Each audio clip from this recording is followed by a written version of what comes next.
इतिहास साक्षी है कि पुण्य भूमि भारत की गाथा भारत की अस्मिता, गौरव और राष्ट्रीय स्वाभिमान के लिए विदेशी आक्रांताओं से संघर्ष की महान गाथा है। बर्बर आक्रांताओं ने भारत की आत्मा पर चोट करने और भारत का अपमान करने के लिए हमारी संस्कृति और आस्था के केंद्रों को उद्ध्वस्त किया। सोमनाथ, काशी, मथुरा और अयोध्या के मंदिरों का तोड़ा जाना आज भी भारत की स्मृतियों में जीवित है। सन 1528 में अयोध्या में भगवान श्री राम के मंदिर का मुगल आक्रांता बाबर द्वारा तोड़ा जाना ऐसी ही एक अक्षम्य घटना थी जिसने सीधे भारत के सम्मान और आत्मा पर चोट की थी। कारण साफ था, अयोध्या के श्री राम के मंदिर पर आक्रमण भारत की आत्मा पर आक्रमण था। जहां हर भारतीय के रोम रोम में राम बसते हैं, वह भारत यह अपमान कैसे सहता। राम मंदिर पर आक्रमण भारत को आहत कर गया था। विदेशी हमलावर अपनी बर्बरता दिखाते गए और भारत अपने आत्मगौरव को फिर से पाने के लिए संघर्ष करता रहा। भारत रामलला के जन्म स्थान पर बाबर के नाम पर बने एक ढांचे को देखता और उसे हटाने का संकल्प लेकर शक्ति संजोया करता। हिंदू समाज आत्मसम्मान के रण में डटा रहा और लगातार हमलावरों द्वारा बनाए गए बाबरी ढांचे को हटाने के लिए लड़ता रहा। सरयू कई बार रक्त से लाल हुई। कभी स्थानीय शासकों ने तो कभी साधु संतों और राम भक्तों ने राम जन्मभूमि की मुक्ति के लिए अपने प्राणों की आहुति दी। 74 बार युद्ध हुए। हम कुछ मोर्चे हारे, पर रण जीतने का संकल्प कभी कम नहीं हुआ। हिंदू समाज तलवारों से रक्त रंजित हुआ, पर उसने हार नहीं मानी। उसका संकल्प अजेय था। 15 अगस्त 1947 को देश की आजादी के साथ सैकड़ों सालों से चले आ रहे इस संघर्ष में नई ऊर्जा और एक नया मोड़ आया। अचानक 23 दिसंबर 1949 को बाबरी ढांचे में श्री राम लला प्रकट हुए। हजारों राम भक्त दर्शन के लिए उमड़ पड़े। तत्कालीन प्रधानमंत्री पंडित जवाहरलाल नेहरू ने उत्तर प्रदेश सरकार को श्री राम लला को विवादित ढांचे से हटाने का आदेश दिया।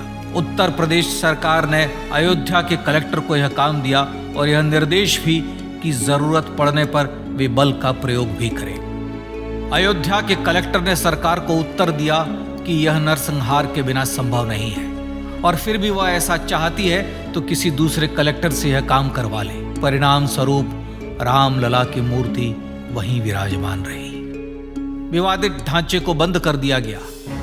केवल पुजारी को सेवा अर्चना के लिए भीतर जाने की अनुमति थी। फिर भी राम भक्त विवादित ढांचे के बाहर से प्रभु श्री राम की आराधना करते रहे। भारत के हिंदू समाज के लिए चुनौतियां और बढ़ गई। मामला अदालत में गया। विपक्षी दलों द्वारा अदालत में भगवान श्री राम के अस्तित्व पर सवाल उठाए गए। उनके अयोध्या में ही जन्म लेने का प्रमाण मांगा गया। भारत का जनमानस अब आहत हो उठा था। आजाद भारत में भी हिंदू समाज को अपनी आस्था और श्रद्धा के लिए संघर्ष करना पड़ रहा था। चुनौतियों के इस समय में सन 1984 में विज्ञान भवन दिल्ली में विश्व हिंदू परिषद ने धर्म संसद का आयोजन किया। इस संसद में देश भर के संतों ने राम जन्मभूमि की मुक्ति के लिए आह्वान किया और राम जन्मभूमि मुक्ति यज्ञ समिति का गठन किया। धर्म संसद ने राम जन्मभूमि की मुक्ति और वहां भगवान श्री राम के भव्य मंदिर बनाने के भारत के जनमानस के संकल्प को फिर से दोहराया। विश्व हिंदू परिषद के नेतृत्व में मंदिर निर्माण के लिए पूरे देश में अभूतपूर्व आंदोलन की शुरुआत हुई। श्री राम जन्मस्थली मुक्ति यज्ञ समिति के साथ देश भर में राम जानकी की रथ यात्राएं निकली। राम लीलाओं में राम कथा के माध्यम से भारत का आम जन फिर से जुटा। अब सबके मन में एक ही प्रण था, एक ही लक्ष्य था। अयोध्या में जन्मभूमि पर भगवान श्री राम के भव्य मंदिर का निर्माण। सन 1989 में विश्व हिंदू परिषद द्वारा गांव-गांव से रामशिला पूजन करके अयोध्या भेजी गई। 2,75,000 गांवों से रामशिलाएं अयोध्या पहुंची। भव्य राम मंदिर के शिलान्यास का निर्णय हुआ।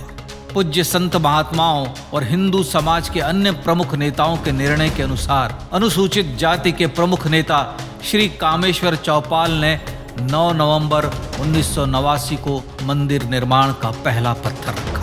राम जन्मभूमि पर मंदिर निर्माण के लक्ष्य की पूर्ति के लिए सन 1990 में सोमनाथ से अयोध्या के लिए श्री लाल कृष्ण आडवाणी ने रथ यात्रा की शुरुआत की। देश में जन भावनाओं का ज्वार उमड़ने लगा। श्री लाल कृष्ण आडवाणी के रथ यात्रा के साथ साथ मंदिर के लिए जन समर्थन बढ़ने लगा और छद्म सेकुलरवाद बेनकाब होने लगा। इस जन आंदोलन को रोकने की तमाम कोशिशें हुई पर सब व्यर्थ हुई। विश्व हिंदू परिषद ने देशवासियों से अयोध्या में जन्मभूमि पर मंदिर निर्माण के लिए 30 अक्टूबर और 1 नवंबर 1990 को कार सेवा का आह्वान किया। परिणाम स्वरूप लाखों राम भक्त कार सेवा के लिए देश के कोने कोने से अयोध्या आए। इससे देश की एकात्मता का विराट दर्शन हुआ। कार सेवकों को रोकने के लिए उत्तर प्रदेश के तत्कालीन मुख्यमंत्री श्री मुलायम सिंह यादव ने अयोध्या में परिंदे को भी पर न मारने देने की घोषणा की। स्थितियां गंभीर हो गई। अयोध्या से 100 200 किलोमीटर दूर रेलगाड़ियां रोक दी गई। अयोध्या युद्ध भूमि बना दी गई। मार्ग बंद, रेल बंद, चप्पे चप्पे पर पुलिस। अयोध्या सैनिक छावनी में बदल गई। राम नाम पर ऐसी पाबंदी कि अर्थी ले जा रहे लोगों तक को रोका गया क्योंकि वे राम नाम सत्य कह रहे थे। लेकिन सैकड़ों किलोमीटर की यात्रा कर कार सेवक अयोध्या पहुंचने लगे। राम के गीत गाते, होठों पर हंसी और पांव में छाले लिए राम काज के लिए राम भक्त देश विदेश से अयोध्या पहुंच ही गए। कार सेवकों पर गोलियां चली। अनेक कार सेवक शहीद हुए। आजाद भारत में जन्मभूमि पर राम मंदिर के लिए कार सेवकों ने फिर एक बार अपना बलिदान दिया, पर कार सेवकों ने विवादित ढांचे पर भगवा फहरा ही दिया और इस तरह कार सेवा सफल हुई। श्री राम जन्मभूमि आंदोलन ने भारत की सुप्त आत्मा को झकझोर कर जगा दिया था। विश्व हिंदू परिषद ने फिर एक बार 6 दिसंबर 1992 को कार सेवा का आह्वान किया। राम भक्तों को कार सेवा करने देने के लिए अदालत में प्रार्थना की गई, पर अदालत ने कोई निर्णय नहीं दिया। परिणाम स्वरूप बौद्ध, जैन, सिख, स्वामीनारायण संप्रदाय, गायत्री परिवार, हर पंथ मत विचार के हिंदू एकत्र हो गए। छूत अछूत का भेद मिटा, जाति की पहचान मिटी। हम सब हिंदू, हम सब सिंधु बन गए। राम सिंधु में ज्वार उठा और देखते ही देखते 6 दिसंबर 1992 को श्री राम जन्मभूमि से बाबरी ढांचा सदा के लिए हट गया।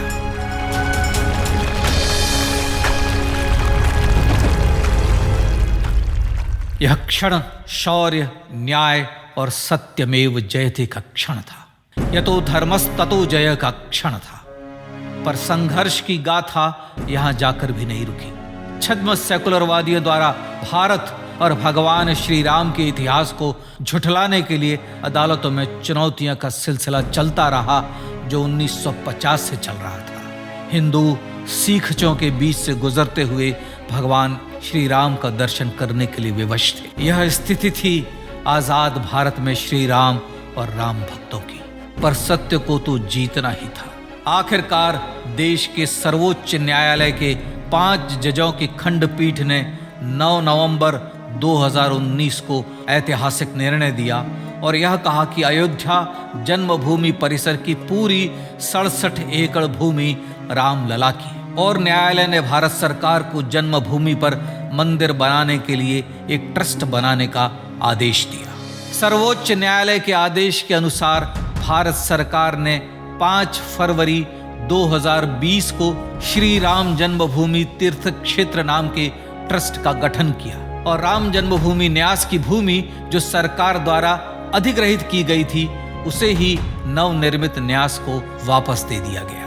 5 अगस्त 2020 को भारत के प्रधानमंत्री श्री नरेंद्र मोदी ने श्री राम जन्मभूमि तीर्थ क्षेत्र के अध्यक्ष पूज्य महंत नृत्य गोपाल दास, राष्ट्रीय स्वयंसेवक संघ के पूज्य सरसंघ चालक डॉक्टर मोहन भागवत एवं उत्तर प्रदेश के मुख्यमंत्री श्री योगी आदित्यनाथ की उपस्थिति में श्री राम जन्मभूमि पर भगवान श्री राम के भव्य मंदिर के लिए भूमि पूजन कर निर्माण कार्य का शुभारंभ किया। इस तरह लगभग 500 वर्षों से राम जन्मभूमि की मुक्ति के संघर्ष का पटाक्षेप हुआ।